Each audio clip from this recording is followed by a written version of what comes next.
नमस्कार. बुलेटिन 13 न्यूजवर अतिशय महत्त्वाची व ब्रेकिंग न्यूज पाहत आहोत. येवल्यातील मारहाण व्हिडिओ व्हायरल प्रकरणाला वेगळे वळण लागले आहे. मारहाण झालेल्या तरुणावर पोस्को हा गुन्हा दाखल झाला आहे. दिनांक 17 जून रोजी येवल्यातील एका तरुणाला मारहाण झाली होती. या मारहाणीचा व्हिडिओ सोशल मीडियामध्ये व्हायरल झाल्यानंतर तब्बल 1 महिन्यानंतर येवला शहर पोलीस स्टेशनमध्ये मारहाण करणाऱ्या विरोधात गुन्हा दाखल झाला होता. या व्हायरल व्हिडिओमुळे राज्यभरात खळबळ उडाली होती. मात्र या प्रकरणाला आता नवीन वळण लागले असून ज्या मुलाला मारहाण झाली आहे त्या विरोधात पोस्को हा गुन्हा दाखल झाला असून सदरचा मुलगा आमच्या मुलीला त्रास देत होता म्हणून रागाच्या भरात मारहाण झाली असून जातीयवाद याशी कुठलाही संबंध नाही असा खुला मुलीच्या नातेवाईकांनी केला आहे. बुलेटिन 13 न्यूजसाठी उल्हास कांबळे, येवला. जी घटना घडलेली आहे त्याच्या पाठीमागाचं कारण खरं कुणालाही माहीत नाही सर.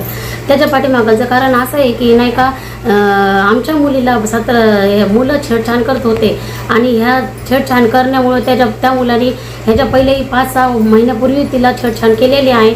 तिला ते सारखा तिला गाडीत पुढं आणायचा आणि तिला छेडछाड करत होता. एका 17 तारखेला जी घटना घडली 17 तारखेला त्या मुलांनी आमच्या मुलीला डायरेक्ट म्हटला की गाडीवर बस आणि खौगल्लीत घेऊन गेला.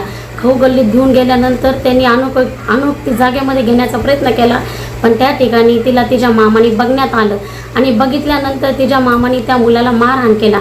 मारहाण केल्यानंतर त्याचा गुन्हा आम्ही दाखल केलेला आहे. पोस्को हा गुन्हा त्याच्यावर दाखल झालेला आहे. ते गुन्हा दाखल झाला असलाही तरी आम्हाला आजपर्यंत न्याय मिळाला नाही किंवा त्या मुलाला अटकही केल्या नाही. त्याच्या विरुद्ध आम्हाला उलट तिच्याही मामाला जमा करा अशी धमकी देत आहेत. ह्याच्या पाठीमागं कारण कुणाचं आहे ह्या आणि काय आहे हे आम्हाला माहीत नाही पण आमच्या मुलीला न्याय मिळावा ही आमची तुम्हाला नम्र विनंती आहे. हा गुन्हा त्यांनी आमच्यावर जे लादलेला आहे हा गुन्हा गलत आहे, बेकायदेशीर आहे. कारण की आमच्या मुलीची त्यांनी छेडछाड केली, आमच्या मुलीला त्रास दिला आणि आमच्यावरही अट्रॉसिटी हा गुन्हा लावलाय. हा गुन्हा आमच्यावर नसून लावलेला नाही पाहिजे कारण की हा गुन्हा रद्द करण्यात यावा ही माझी सगळ्याला नम्र विनंती आहे. या बातमीपत्राचे प्रायोजक आहे LIC ऑफ इंडिया. जिंदगी के साथ भी जिंदगी के बाद भी. संपर्क 98 90 98 40 42.